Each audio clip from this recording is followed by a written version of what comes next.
So, hello everyone. I hope all of you are doing well. Today we are here with our current affairs session, that is current affair of August month. And for this, we will be referring to the Vision IAS monthly current affair magazine. Also, but I'll suggest you take your magazine with you and highlight the important part with me so that you can have better clarity of this. Also, if you are visiting here for the first time and you wanna see the lectures of science and tech, social issues and IR part, तो हमने उन्हें already cover कर लिया है. In fact शायद culture भी cover हो गया है. So you can go to the playlist on the channel. So let's start with the very first news that is about environment and और first news is about disaster management bill. तो ये हमारा mains के लिए बहुत important हो जाता है क्योंकि मेंस में अलग से हमारा डिजास्टर मैनेजमेंट करके एक टॉपिक मेंशन होता है. So let's go through this one. So जो डिजास्टर मैनेजमेंट के लिए हमारे पास एक्ट था इन 2005 जो आया था, उसे अमेंडमेंट किया गया है उसमें. अभी ये बिल है, अभी एक्ट नहीं बना है. So what we need to do here is हमें डिफरेंशिएट करना है दोनों में कि क्या डिफरेंसेस आए हैं अमेंडमेंट के बाद. सो पहले जो अब एक बार थोड़ा सा समझो कि जो डिजास्टर मैनेजमेंट है वो नेशनल, स्टेट और डिस्ट्रिक्ट लेवल पर वर्क करता है. तो हमारे नेशनल लेवल पर हमारा एनडीएमए होता है, that is national disaster management authority. Then same at state level SDMA and then same at district level DDMA. इन तीनों के पैरेलल में ही हमारे पास नेशनल एग्जीक्यूटिव कमेटी होती है, then at state level and then at district level. तो ये 6 bodies हमारे पास होती हैं डिजास्टर से related. So this you need to remember. Now let's come to our news again. So जो हमारी प्रिपरेशन होती थी डिजास्टर मैनेजमेंट प्लान्स की, अर्लियर वो हमारी कमेटीज करती थी, एग्जीक्यूटिव कमेटीज, लेकिन अब हमारी डिजास्टर मैनेजमेंट अथॉरिटीज करेंगी. So this you need to remember here.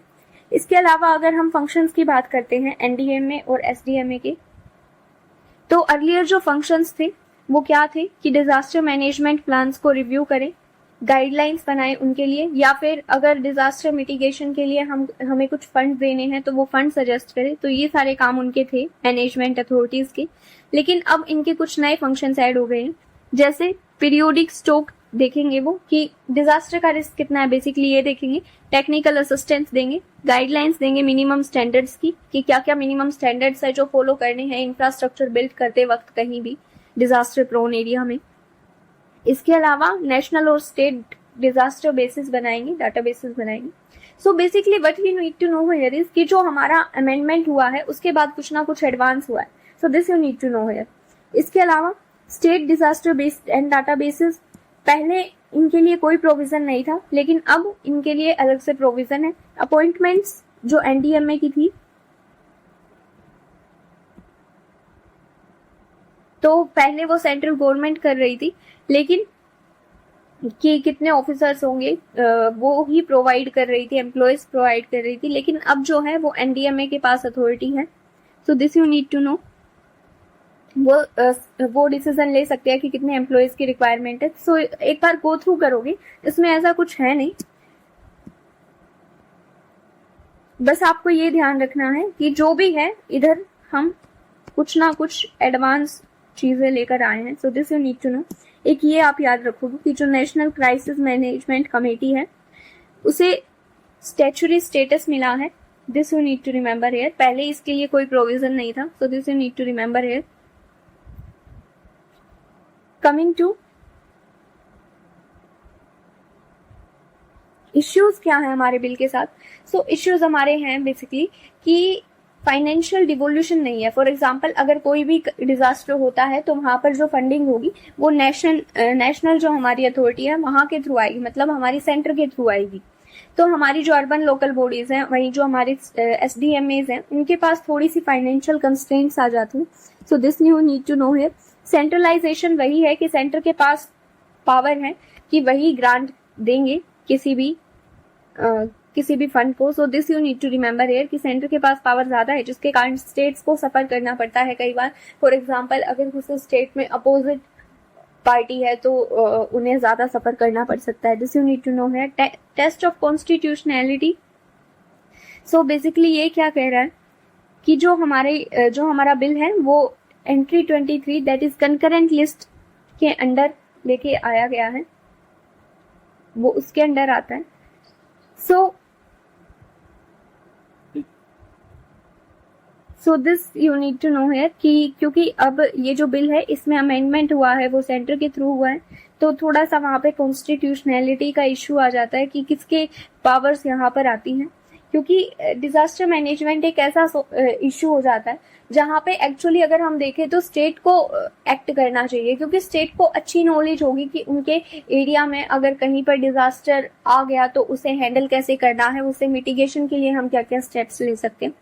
लेकिन होता क्या है कि जब सेंटर से फंडिंग आती है या फिर सेंटर से अगर गाइडलाइंस आती हैं तो उन्हें फॉलो करना थोड़ा सा टास्क आ जाता है वहां पर।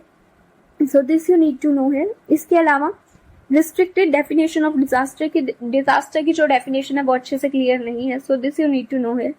अब जो ये हमारा डिजास्टर मैनेजमेंट एक्ट है ये हमारा लेकर आया गया था जब हमारी 2004 में सुनामी आई थी, उसके बाद इसमें ऐसा कुछ है नहीं, गो थ्रू करोगे आप। But you need to know here इसकी जो एनडीएमए होता है उसके हेड प्राइम मिनिस्टर होते हैं, एसडीएमए जो होता है हमारा उसके चीफ मिनिस्टर हेड होते हैं। बेसिकली ये करते क्या है, ये डिजास्टर मैनेजमेंट करते हैं नेशनल और स्टेट लेवल पे। वैसे ही हमारा डीडीएमए होता है। One thing you also need to know here is कि पहले हमारे पास नेशनल लेवल पर एक डिजास्टर रिस्पॉन्स फोर्स थी जो कि डिजास्टर के टाइम पर हेल्प करेगी।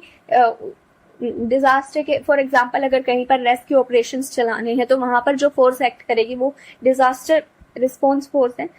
पहले वो नेशनल लेवल पर थी, स्टेट लेवल पर उसकी कोई प्रोविजंस नहीं थे, लेकिन अब वो स्टेट लेवल पर भी आ गई है SDRF. So this you need to know here. Coming back to NDRF, हमने समझ लिया क्या है, फंडिंग मैकेनिज्म हमने समझ लिया। इसके अलावा गो थ्रू करोगे इसमें ऐसा कुछ नहीं है। One thing you need to know here is कि अब जो हमारा डिजास्टर मैनेजमेंट होता है उसे हम कैसे कैसे हैंडल कर सकते हैं। तो एक होता है हमारा प्री डिजास्टर, कि हम डिजास्टर से पहले ही कुछ ऐसे स्टेप्स ले ताकि डिजास्टर की जो चांसेस हैं वो कम हो जाएं। देन एक होता है हमारा ड्यूरिंग डिजास्टर, कि डिजास्टर जब आ रहा है तो उस टाइम पे हम क्या स्टेप्स ले सकते हैं। फॉर एग्जाम्पल अगर हमें पता है कि हाँ फ्लड की सिचुएशंस हैं तो हम क्या करेंगे, लोगों को इवैक्यूएट करें, लोगों को फूड सप्लाई करें। So these kind of things. इसके अलावा अगर हम पोस्ट डिजास्टर की बात करते हैं तो फॉर एग्जाम्पल अगर अब तबाही मच चुकी है उसके बाद क्या होता है कि लोगों को रिहैब कराएं। सो दीज आर दी लोगों को कॉम्पेंसेट करें। So these are the things that you need to remember here कि 3 स्टेप्स होते हैं, pre, during and post. So coming back to our news again. So basically यहाँ पर बात हो रही है कि जो टेक्नोलॉजी है उसका कैसे यूज कर सकते हैं हम डिजास्टर और रिस्क रिडक्शन में डिजास्टर के। सो बेसिकली आप क्या करोगे, प्री, पोस्ट और ड्यूरिंग डिजास्टर करके देखोगे कि कैसे कैसे यूज हो सकता है। सो जब हम बात करते हैं डिजास्टर से पहले की तो हमें क्या करना होता है कि हम उसके मिटिगेशन के लिए स्टेप्स लें। तो हम किसका यूज कर सकते हैं, हम जीपीएस का यूज कर सकते हैं मैपिंग के लिए। इसके अलावा हम एआई की हेल्प ले सकते हैं, हम ड्रोन्स की भी हेल्प ले सकते हैं ताकि मैपिंग अच्छे से की जा सके। इसके अलावा प्रिपेयर्डनेस की अगर हम बात करें तो वहां पर हम अर्ली वार्निंग सिस्टम्स का यूज कर सकते हैं। For example Google disaster alerts हो गया। अब ये सब आपको याद रखने की जरूरत नहीं है, आपको खुद के अगर पता है आप वो भी ऐड कर सकते हो। फॉर एग्जाम्पल सतर्क करके हमारा एक जो प्लेटफॉर्म है जो कि क्या करता है, हीट वेव और लाइटनिंग या फ्लड वगैरह से रिलेटेड जो भी वार्निंग इंफॉर्मेशन होगी वो देगा। So this things you need to know here. इसके अलावा इवेंट सिमुलेशन, दैट इज जो पीपल हैं उन्हें ट्रेन करें, हम लोगों को ट्रेन करें कि कैसे किसी डिजास्टर के टाइम पर एक्ट करना है। फॉर एग्जांपल मैक्सिमम लोगों को तो ये भी नहीं पता होगा कि अर्थक्वेक अगर आता है और अगर आप बाहर रन नहीं कर सकते तो आपको कैसे अपने आप को प्रोटेक्ट करना होता है। सो दिस काइंड ऑफ जो एजुकेशन है वो नेसेसरी हो जाता है कि हम उसे एजुकेशन करिकुलम में ऐड करें। So this things you need to know here. अब ये जो हमारा है ये वही है कि प्री, पोस्ट और ड्यूरिंग डिजास्टर हमें कैसे एक्ट करना होता है। तो हमारे 4 स्टेप हो जाते हैं। दैट इज प्रिवेंशन, कि हम मिटिगेट करने की कोशिश करें। प्रिपेयर्डनेस, कि हम कैसे क्राइसिस को मैनेज करेंगे वो देखें। रिस्पॉन्स, जो कि हम डिजास्टर के टाइम पे करेंगे कि कैसे हम लोगों को बचा सकते हैं। देन रिकवरी, की पोस्ट डिजास्टर हम कैसे रिकवरी कर सकते हैं, कैसे लोगों को वापस से रिहेबिलिटेशन प्रोवाइड करा सकते हैं। So this thing you need to know है। रिस्पॉन्स की अगर हम बात करते हैं तो रिस्पॉन्स के टाइम पर हम कैसे क्या क्या जो टेक्नोलॉजीज हैं वो यूज कर सकते हैं। For example earthquake detection through Twitter. तो बेसिकली होगा क्या, जब हम अगर मान लिया हमारे पास सोशल मीडिया है तो उसके हेल्प से हम अगर बेटर कम्युनिकेशन वहां पर हो रहा है, अगर मिस इन्फॉर्मेशन नहीं फैल रही है, तो हम क्या कर सकते हैं, लोगों को वार्न कर सकते हैं कि हाँ अभी यहाँ पर है, और अपडेट्स दे सकते हैं कि अभी क्या सिचुएशन होने वाली है. So this thing you need to know. इसके अलावा डिजास्टर का डिटेक्शन कर सकते हैं सोर्सेज का यूज करके. इसके अलावा हम क्या कर सकते हैं, सर्च एंड रेस्क्यू ऑपरेशंस चला सकते हैं. फॉर एग्जांपल ड्रोन्स का यूज कर सकते हैं हम सर्च और रेस्क्यू ऑपरेशंस में. So these things you need to know here. Recovery के टाइम पर हम क्या कर सकते हैं, 3D प्रिंटिंग बेसिकली क्या होता है.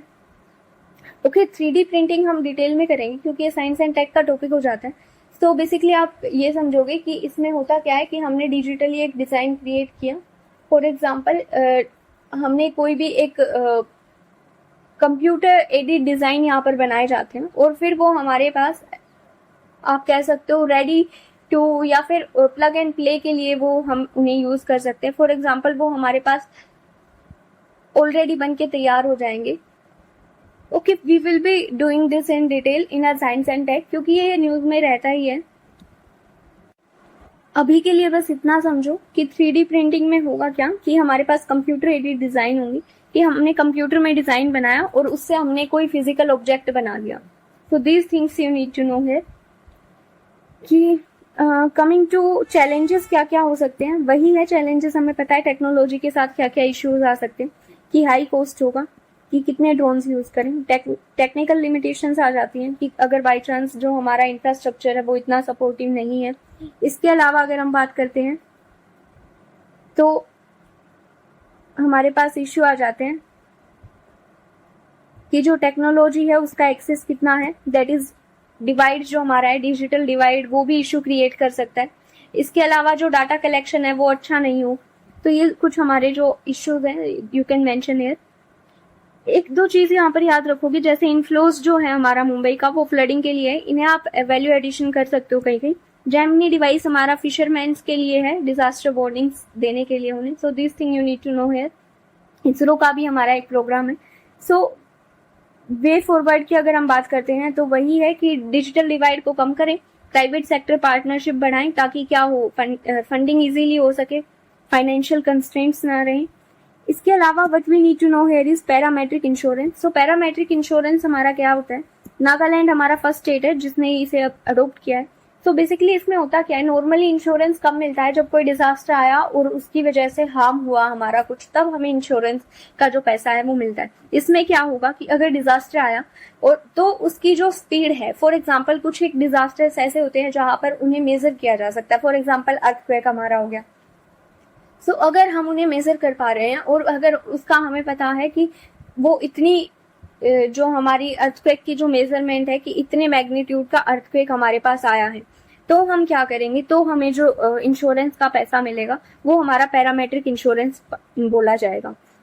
सो बेसिकली हमारा टाइप ऑफ इंश्योरेंस है जो कि प्रोबेबिलिटी पर भी पैसा देगा. फॉर एग्जाम्पल अर्थक्वेक आया लेकिन हमारा नुकसान नहीं भी हुआ, तो आया भी तो भी हमें पैसे मिलेंगे. So this need to know है.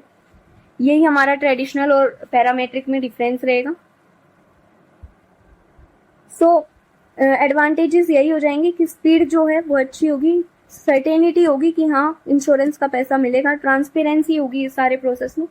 So what we need to do here is कि हमें डिजास्टर मैनेजमेंट बिल देखना है, उसके बाद हमें ये साइकिल अच्छे से समझना है. And then what we need to do here is कि ये जो जेमिनी डिवाइस है और इनफ्लोज है हमारा, इसके अलावा पैरामेट्रिक इंश्योरेंस हमें पता होना चाहिए. So we are done with our first news. Coming to a second news that is about renewable energy in India. So what we need to know here is कि जो इंडिया है वो fourth है globally renewable energy capacity में. This you need to know here. इसके अलावा जो total share है रिन्यूएबल एनर्जी का हमारे टोटल जनरेशन में वो 43.12% है. अब रिन्यूएबल एनर्जी होती क्या है हमारे पास, ये वो एनर्जी है जो हमें किससे मिलती है, जो बेसिकली ऐसे सोर्सेज हैं जो कभी खत्म नहीं होंगे. फॉर एग्जांपल सोलर हो गया, सन से जो एनर्जी मिल रही है. इसके अलावा विंड से जो मिल रही है, दीज काइंड ऑफ थिंग्स जो कि हार्मफुल नहीं है हमारे एनवायरनमेंट के लिए. So this you need to know here. ये आप जरूर से करोगे कि किसका कितना कंट्रीब्यूशन है. सोलर का हमारा सबसे ज्यादा है, देन हमारा विंड का है, देन हमारा बायोमास का है, एंड देन हमारा स्मॉल हाइड्रो है. So this thing you need to know here. ये ऑर्डर आप याद रखोगे. Coming to our latter part, that is जो हमारा नेशनल टारगेट्स हैं, यहाँ पर ये आप याद रखोगे। ये सब इतना याद रखने की जरूरत है नहीं, इसे भूल जाओ, ना याद रख पाओगे इतना सब एग्जाम तक। तो इंडिया जो है वो एम कर रहा है कि नॉन फोशियल फ्यूल एनर्जी कैपेसिटी जो है हमारी उसे बढ़ा दे बाई 2030 तक 500 गीगावाट उसे हम कर लें। ये हमारा टारगेट है, इसे आप याद रखोगे, मेंस में वैल्यू एडिशन के तौर पर यूज हो सकते हैं ये दोनों फैक्ट्स। तो हमारी जो at least half of the energy requirements हैं वो हम 2030 तक रिन्यूएबल एनर्जी से पूरा करें, ऐसा हमारा टारगेट है। This you need to know है। सिग्निफिकेंस की अगर हम बात करते हैं रिन्यूएबल एनर्जी का, सबको पता है कि एक नया फील्ड है तो जॉब्स जनरेट होंगी, हमारा एनवायरमेंट इंप्रूव होगा, एनर्जी सिक्योरिटी हमें मिलेगी, दैट इज फोशियल फ्यूल्स पर जो हम इंपोर्ट भी करते हैं उन पर रिलायंस कम हो जाएगा, ग्रीन हाउस गैस इमिशंस कम हो जाएगा। This you need to know है। चैलेंजेस की बात करें रिन्यूएबल एनर्जी सेक्टर की, तो खुद सोचो क्या क्या हो सकते हैं। एक तो कॉस्ट बहुत हाई है, दूसरा जो हमारा सोर्स है वो डिफ्यूज्ड है। फॉर एग्जांपल कि हमें नहीं पता, कहीं पर सनलाइट ज्यादा आ रही है, कहीं पर कम आ रही है। इसके अलावा जो लैंड एक्विजिशन है, दैट इज अगर हम सोलर पावर प्लांट्स लगा रहे हैं तो उसके लिए बहुत सारा स्पेस चाहिए। कोई भी ऐसा अगर हम प्लांट लगाते हैं तो वहां पर हमारी बहुत सारी लैंड चाहिए होती है, जिसके कारण लोगों का डिस्प्लेसमेंट होता है।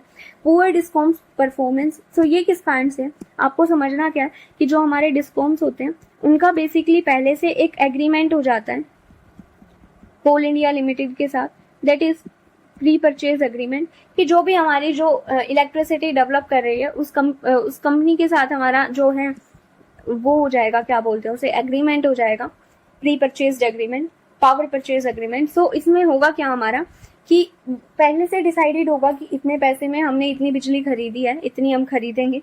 तो अब उनके पास ये ऑप्शन नहीं बचता कि अगर वहां से उन्हें जो हमारी बिजली है अगर वो उन्हें वहां से मिल रही है तो कि वो रिन्यूएबल एनर्जी पर शिफ्ट करे। So this you need to know है। तो इसके लिए क्या किया है गवर्नमेंट ने किया है कि रिन्यूएबल परचेज ऑब्लिगेशन वो लेकर आए, दैट इज इतनी एनर्जी तो उन्हें रिन्यूएबल सोर्स की खरीदनी ही पड़ेगी। This you need to know है। और इसके लिए गवर्नमेंट कुछ इनिशिएटिव्स भी देती है फाइनेंशियली हेल्प करने के लिए उन्हें। So this you need to know है। कमिंग टू स्टोरेज कंसर्न की जो एनर्जी है उसे स्टोर कैसे करें, बैटरीज में स्टोर करेंगे तो बैटरीज अपने आप में हमारे नेचर के लिए बहुत डिजास्ट्रस हो जाती है। So this you need to no.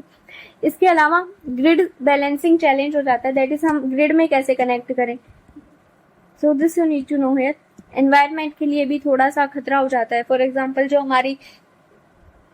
जो हमारी विंड टर्बाइंस हैं वहां पर जो हमारे बर्ड्स हैं वो कोलाइड ना कर जाए उनके साथ। दिस काइंड ऑफ चैलेंजेस आते हैं, यू कैन थिंक दिस खुद से भी। Coming to challenges in different sub sectors of renewable energy की, अलग अलग सेक्टर में क्या है। सोलर में हमें पता है कि हीट वेव का इम्पैक्ट हो सकता है कि जब भी हीट वेव आएंगी तो हमारी जो एनर्जी है वो कम हो जाएगी। इसके अलावा डिपेंडेंसी हमारी बैटरीज को लेकर चाइना से। विंड में अगर हम बात करते हैं तो स्किल की कमी है। इसके अलावा इंफ्रास्ट्रक्चर बहुत ज्यादा महंगा हो जाता है, तो अभी है नहीं। कमिंग टू हाइड्रो की अगर हम बात करते हैं तो डिक्लाइन हो रहा है हमारा, क्योंकि पानी का जो लेवल है वो भी कम हो रहा है, रेनफॉल कम हो रहा है। इसके अलावा socio environment, that is displace करना पड़ता है पीपल को। बायोमास की अगर हम बात करते हैं तो हमारा जो फीड स्टॉक सप्लाई है वो इनएडिक्वेट है, क्योंकि बहुत सारे लोग क्या करते हैं, जो हमारा जो भी जनरेट होता है फसलों की काटने के बाद उसे जला देते हैं, मतलब उसका यूज नहीं किया जा रहा proper. So these kind of challenges are there, you need to know here.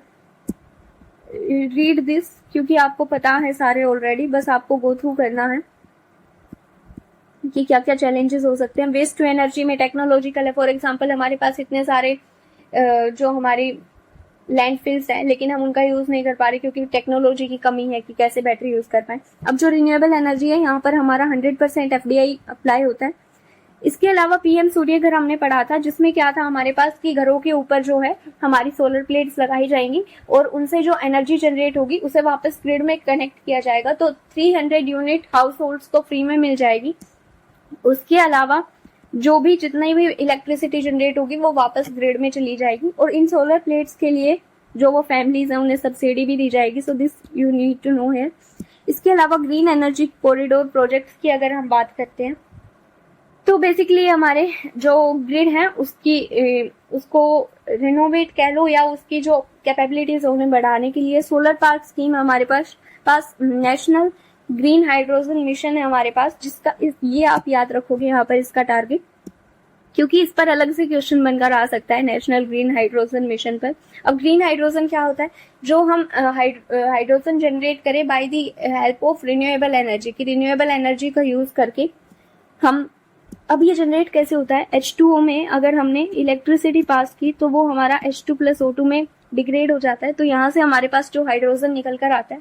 अब जो ये इलेक्ट्रिसिटी हम इसे प्रोवाइड कर रहे हैं रिन्यूएबल एनर्जी के सोर्स से, तो ये जो हाइड्रोजन होगा ये हमारे पास ग्रीन हाइड्रोजन होता है। This you need to know है। तो इसका जो टारगेट है हमारा वो ये है कि 5 मिलियन मेट्रिक टन बाय 2030 हम इससे जनरेट करेंगे। So this you need to know है। वे फॉरवर्ड आप गो थ्रू करोगे, इसमें ऐसा कुछ है नहीं करने का।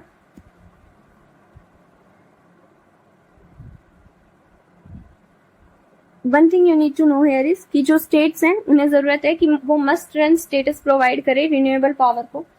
मस्ट रन स्टेटस क्या होता है कि जो पावर प्लांट है उसे सप्लाई करनी होगी इलेक्ट्रिसिटी ग्रिड को हर कंडीशन में, कि चलना ही होगा उस पावर प्लांट को, या फिर जो भी है वो हमारा जो जनरेट कर रहा है रिन्यूएबल पावर उसे चलाना ही होगा। This you need to know है। Coming to sea level rise, so basically जो हमारा सी लेवल राइज है वो क्या बात करता है कि जो हमारे कोस्टल एरियाज है वो सबमर्ज हो रहे हैं कहीं ना कहीं, क्योंकि जो हमारा सी लेवल है उसका राइज बढ़ता जा रहा है, यानी हमारे जो सी में वाटर है वो बढ़ता जा रहा है। अब ये किस कारण से हो रहा है, that we need to know here. बाकी तो इतना सा इम्पोर्टेंट है नहीं। ये देख लेना एक बार कि आईपीसीसी है, उसने बोला है कि 1.3 से 1.6 मीटर हो जाएगा by 2100। This you need to know here. Coming to factors क्या क्या है, दो फैक्टर्स हमारे पास वर्क करते हैं। एक तो जो ग्लेशियर्स में हमारी आइस मेल्ट हो जाती है तो वो सी में आ जाती है। देन सेकंड हमारा ओशियन थर्मल एक्सपेंशन, कि ग्लोबल वार्मिंग हो रही है उसके कारण क्या हो रहा है, हमारे सी का टेम्परेचर रेज कर रहा है। सी का टेम्परेचर रेज कर रहा है तो क्या हो रहा है, वाटर का एक्सपेंशन हो रहा है, क्योंकि जब वाटर ज्यादा स्पेस लेगा जब वो गर्म होगा। तो this you need to know. अब इम्पैक्ट्स क्या क्या होंगे इसके, सबसे पहले तो हमारी जो मरीन लाइफ है उसके ऊपर इम्पैक्ट होगा। So this you need to know here.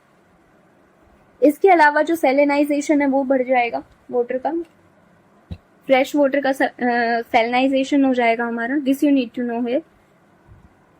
Coastal erosion बढ़ जाएगा, कि जो कोस्टल एरियाज है वो हमारे धीरे धीरे सबमर्ज करने लग जाएंगे।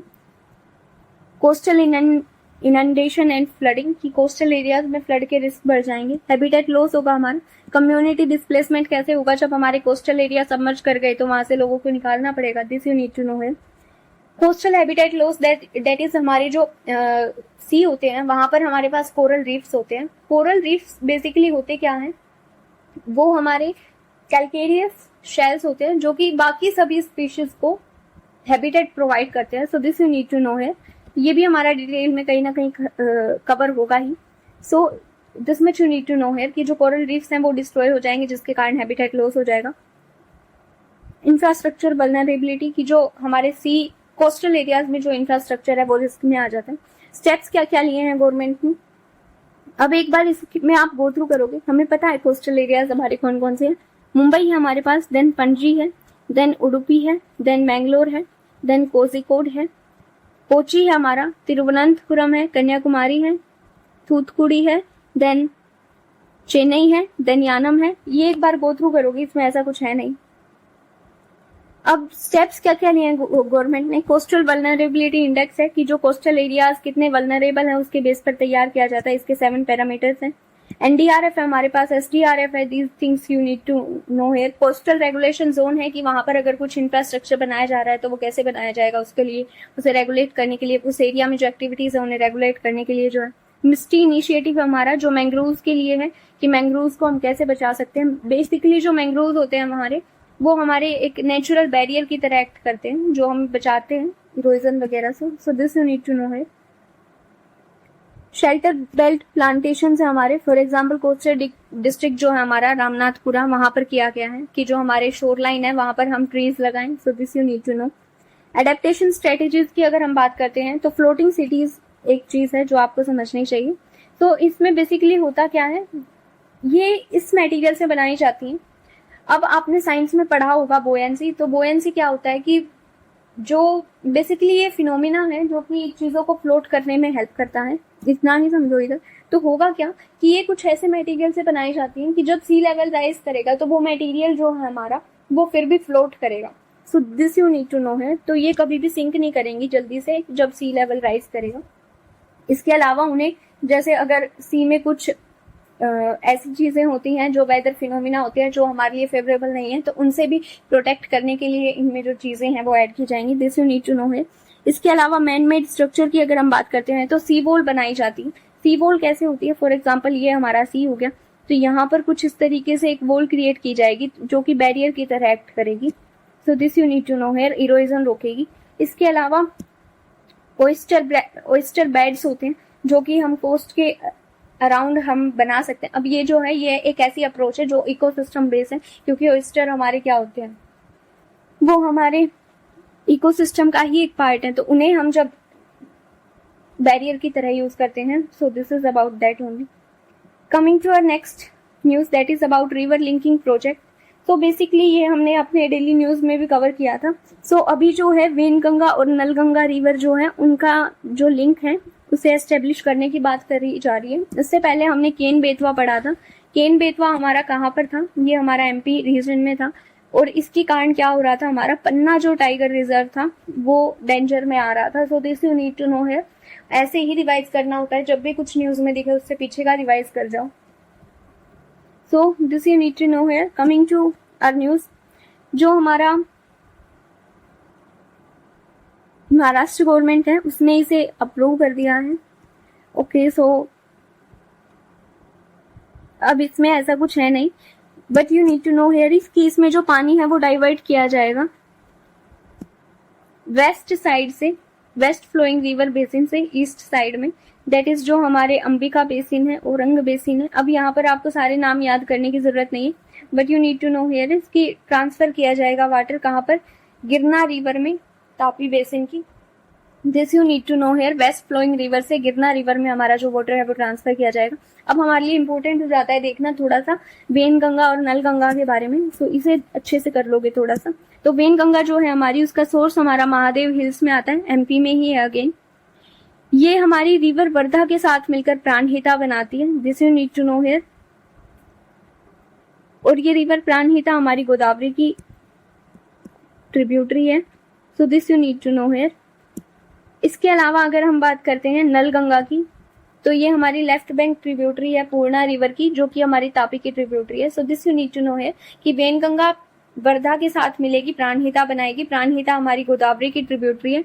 देन जो नलगंगा है वो हमारी लेफ्ट बैंक ट्रिब्यूटरी है पूर्णा की, और वो फिर ट्रिब्यूटरी बनती है हमारी तापी की। This you need to know है। इसके अलावा जो ये हमारा प्लान है नेशनल रिवर लिंकिंग प्रोजेक्ट, इसमें अभी तक हमने 30 लिंक एस्टेब्लिश किए हैं, जिसमें से 16 हमारे पेनिनसुलर कंपोनेंट में है, 14 हमारे हिमालयन कंपोनेंट में है। This you need to know है। इतना इंपॉर्टेंट नहीं है, छोड़ भी सकते हो। इसके अलावा बेनिफिट्स क्या क्या होते हैं हमारे रिवर लिंकिंग प्रोजेक्ट्स की? सो होता क्या है कि हम एक जगह से पानी दूसरी जगह डाल रहे हैं, तो अगर एक जगह पानी कम है तो वहां पर एग्रीकल्चर कम हो रहा होगा, एग्रीकल्चर से रिलेटेड इश्यूज मिलेंगे, तो वो इम्प्रूव हो जाएगा। इसके अलावा हम हाइड्रो पावर जनरेशन कर सकते हैं। This you need to know. Water security मिलेगी हमें। इसके अलावा इनलैंड वाटरवेज डेवलप हो जाते हैं नेविगेशन के लिए। ड्रोट्स और फ्लड्स को मैनेज करने में हमारी हेल्प करता है। So these are the some of the benefits. Challenges की अगर हम बात करें तो क्या क्या हो सकते हैं? हमारे पास जो व्हाट वी कॉल एज की डिस्प्लेसमेंट होगा लोगों का। इसके अलावा स्टेट बॉर्डर डिस्प्यूट हो सकते हैं। फॉर एग्जांपल जैसे कावेरी को लेकर हमारा तमिलनाडु कर्नाटका के बीच में, जैसे हमारा SYL जो है हमारा सतलुज यमुना लिंक जो है वो हमारा है हरियाणा पंजाब के बीच में। एनवायरमेंटल इम्पैक्ट हो सकते हैं कि बायोडाइवर्सिटी जो है वो लॉस हो सकती है।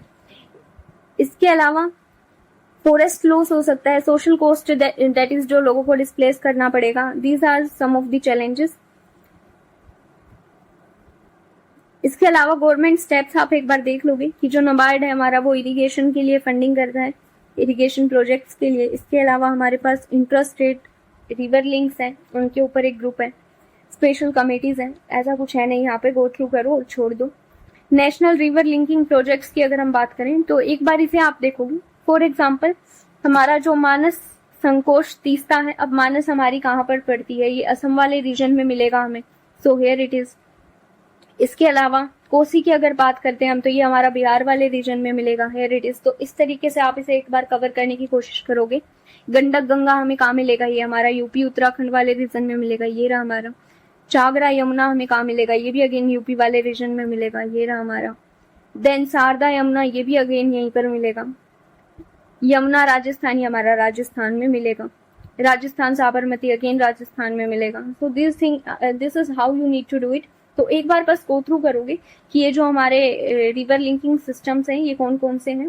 सो nothing else you need to do here. Same is here for our peninsular river linking system. For example जो हमारा महानदी गोदावरी है, ये हमारे उड़ीसा वाले रीजन में मिलेगा। Here it is. सो ऐसे करके आप एक बार कवर करोगे। केन बेतवा हमारा जो है एमपी में मिलेगा। सो आपको सब कुछ रटने की जरूरत नहीं है, बस एक बार देख लो कि हाँ कौन कौन से थे, कि हाँ पढ़ रखा है बस ऐसे ही कि हाँ ठीक है मेंशन है तो पढ़ के निकल गए। So here we are done with our major part. जो मेजर न्यूज थी हमारे पास हमने कर ली है। So I hope this will be helping you out in some or other way. So let's end it here and have a